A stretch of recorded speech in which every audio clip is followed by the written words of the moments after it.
عن أبي هريرة رضي الله تعالى عنه قال قال رسول الله صلى الله عليه وسلم ثلاثة منجية وثلاثة مهلكة فأما المنجية فتقوى الله في السر والعلانية والقول بالحق في الرضا والسخط والقصد في الغنى والفقر وأما المهلكة فهو متبع وشوحا مطاعا وإعجاب المرأة في نفسه وهي أشدهن বাইআকি ফি সাওয়াবিল ঈমান।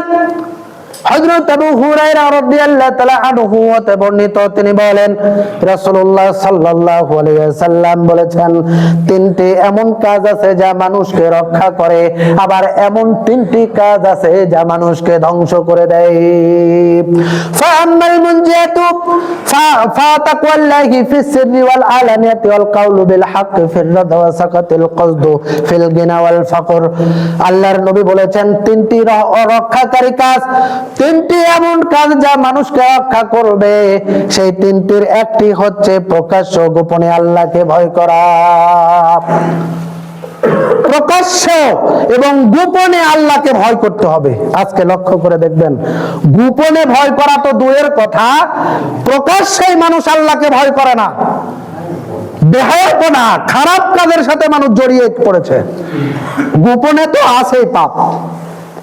যুবক যারা, তারা গোপনে মোবাইলে খারাপ চ্যাটিং আর খারাপ ভিডিও দেখে রাত অতিবাহিত করছে। আবার এমন অনেকে আছে যারা অশ্লীল আর বেহায়াপনার সাথে জড়িত গোপনে এবং প্রকাশ্যে। অথচ আল্লাহর নবী জনাবে মুহাম্মদ রাসূলুল্লাহ সাল্লাল্লাহু আলাইহি ওয়াসাল্লাম বলেছেন, সাত শ্রেণীর মানুষ কিয়ামতের দিনে আল্লাহর আরশের ছায়ায় জায়গা পাবে। ওর ভিতরে 6 নাম্বার আল্লাহর নবী বলেছেন, ওই যুবক যাকে একজন সুন্দরী রমণী ধনাঢ্য রমণী তাকে গোপনে খারাপ প্রস্তাব দিয়েছে, আর ও বলেছে আমি আল্লাহ রাব্বুল আলামিনকে ভয় করি। এর নাম হচ্ছে গোপনে ভয় করা।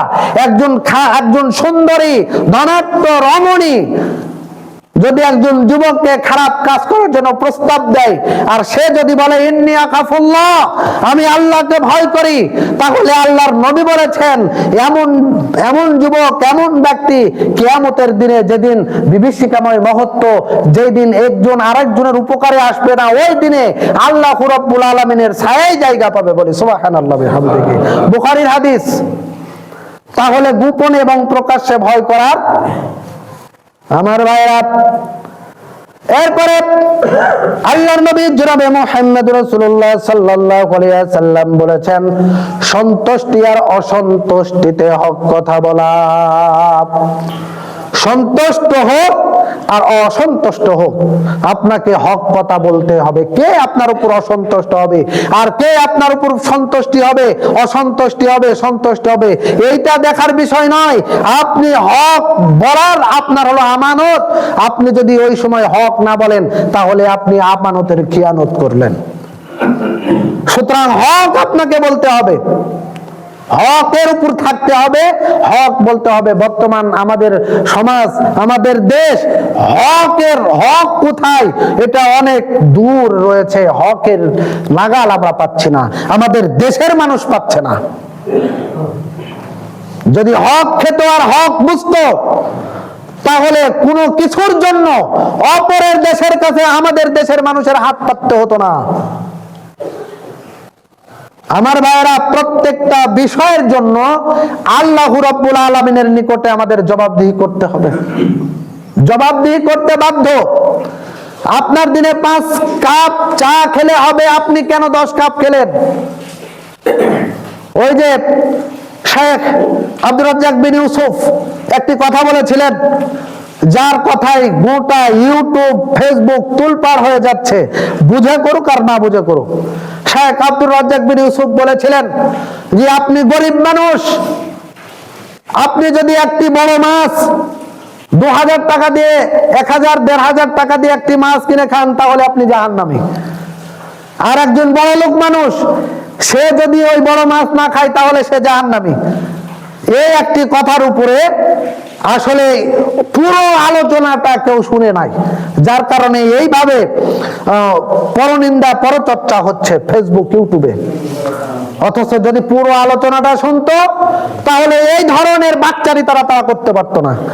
আপনি দরিদ্র মানুষ, আপনি বাড়িতে চাল কিনে আনলে তারপরে আপনার খাওয়া জুটবে, বাড়িতে ভাতের জু নেই, আপনি ১,৫০০ ১,০০০ টাকা দিয়ে ইলিশ মাছ, ১,৫০০ টাকা দিয়ে ১,০০০ টাকা দিয়ে আপনি বড় মাছ কিনতে গেলেন কেন? এই পাওয়ার আপনার কে দিয়েছে? ওই ইলিশ মাছ খেয়ে, ওই একটি মাছ খেয়ে আপনি থাকবেন নাকি? পরিবারের ভরণ পোষণ করতে হবে না? পরার কাপড় নেই, স্ত্রীর পরার কাপড় নেই, সন্তানের পড়াশোনার খরচ আপনি জোগাতে পারছেন না, আর আপনি ১,৫০০ টাকা দিয়ে একটা বড় মাছ কিনে নিয়ে এসে জমিদারি দেখাচ্ছেন। তো আপনি জাহান্নামে যাবেন না কে যাবে? আপনার স্ত্রীকে তখনই মাঠে নামতে হয়, আপনার স্ত্রী তখনই পরের কাছে হাত পাততে হয়। এরপরে আপনাকে অর্থ দিয়েছে, সম্পদ দিয়েছে, আপনি শুধু কৃপণতা করছেন। মসজিদে আপনার যদি মসজিদ যদি আপনার কাছে, মসজিদের কর্তৃপক্ষ আপনার কাছে টাকা চায় মসজিদের উন্নতির জন্য, আপনার ইমামের বেতনের জন্য, মুয়াজ্জিমের বেতনের জন্য, আপনার আর তখন টাকা বের হয় না, গান বাজনার জন্য আপনার পকেট থেকে টাকা বের হয়। তাহলে আপনি জাহান্নামে যাবে না কে জাহান্নামে যাবে? একজন বড় শায়েখ তিনি যদি একটি কথা বলেন তাহলে সেইটাকে বিচার করার মতন, সেইটাকে ব্যাখ্যা করার মতন যদি জ্ঞানী না থাকে তাহলে তার বিরুদ্ধে কথা বলার এখতিয়ার কারণেই। সম্মানিত উপস্থিতি, এরপরে আল্লাহর নবী জনাবে মুহাম্মদ রাসূলুল্লাহ সাল্লাল্লাহু আলাইহি ওয়াসাল্লাম বলেছেন, সচ্ছলতা ও অসচ্ছলতায় মধ্যম পন্থা অবলম্বন করা। আপনি দরিদ্র হয়েছেন, মধ্যম পন্থা অবলম্বন করুন। ধনী হয়েছেন, মধ্যম পন্থা অবলম্বন করুন। ইসলাম মধ্যম পন্থা অবলম্বন করতে পছন্দ করেন। আল্লাহ বলেছেন মধ্যম পন্থা অবলম্বন করতে। আল্লাহর নবী জনাবে মুহাম্মদ রাসূলুল্লাহ সাল্লাল্লাহু আলাইহি ওয়াসাল্লামও জানিয়েছেন মধ্যম পন্থা অবলম্বন করতে। আমি মধ্যম পন্থা, আপনি মধ্যম পন্থা অবলম্বন করবেন না কেন? এই যে তিনটি কাজ, এই তিনটি কাজ যে ব্যক্তি যথাযথভাবে পালন করবে, আল্লাহর নবী বলেছেন তাকে আল্লাহ রক্ষা করবেন। ধ্বংসকারী কাজ তিনটি, ওয়া আম্মাল মুহলিকাত, ধ্বংসকারী কাজ তিনটি, ফাহুয়া মুত্তাবাউন ওয়া সুহান মুতাআন ওয়া ইজাবুল মারআ বিনাফসিহি ওয়া হিয়া আশাদ্দুহুন্না। ধ্বংসকারী কাজ তিনটি। এক, প্রবৃত্তির অনুসরণ করা। আজকে আমরা প্রবৃত্তির কি? আমরা দুনিয়াবীর মত্তে পড়েছি, দুনিয়ার মহব্বতে পড়েছি, অর্থ সম্পদের লোভে পড়েছি। এর নাম হচ্ছে প্রবৃত্তির অনুসরণ করা। ২ নম্বরে কৃপণতাকে মেনে নেওয়া। যদি কোনো ব্যক্তি কৃপণতাকেই মেনে নেয় তাহলে সে ধ্বংসপ্রাপ্ত হবে। কারণ সবচাইতে ধনাঢ্য ছিল, উট লাগতো তার গুদামের চাবি বহন করার জন্য, সেও ধ্বংসপ্রাপ্ত হয়েছে কৃপণতা করার কারণে। পৃথিবীতে যারাই কৃপণতা করেছে আর অহংকার করেছে তারাই এই পৃথিবী থেকে নিশ্চিহ্ন হয়েছে, লাঞ্ছিত আর ঘৃণিত অবস্থায়। সুতরাং কৃপণতাকে মেনে নেওয়া যাবে না। যারাই কৃপণতাকে মেনে নিবে, আর যত কৃপণতা মসজিদ মাদ্রাসা এদের দিকে, কোর্টতে টাকা দেয় না। একজন ফকির মিসকিন যদি আসে টাকা দিতে যায় না, অথচ গান বাজনা আমোদ প্রমোদের জন্য, অশ্লীল বেহায়াপনার জন্য টাকা খরচ করতে আমরা পটু। এরপরে ৩ নম্বরে আত্ম অহংকার করা। এই আত্ম অহংকার করা, আল্লাহর নবী জনাবে মুহাম্মদ রাসূলুল্লাহ সাল্লাল্লাহু আলাইহি ওয়াসাল্লাম বলেছেন ৩ শ্রেণীর মানুষ কিয়ামতের দিনে যাদের সাথে আল্লাহ কথা বলবেন না, তাদের দিকে তাকাবেন না, তাদেরকে পবিত্র করবেন না, তার জন্য রয়েছে জাহান্নাম। তার মধ্যে একটি হচ্ছে শাইখুদ্দান মালিকুন কাযযাব আইলুন মুস্তাকবিল। ৩ নম্বরে হচ্ছে অহংকার দরিদ্র ব্যক্তি।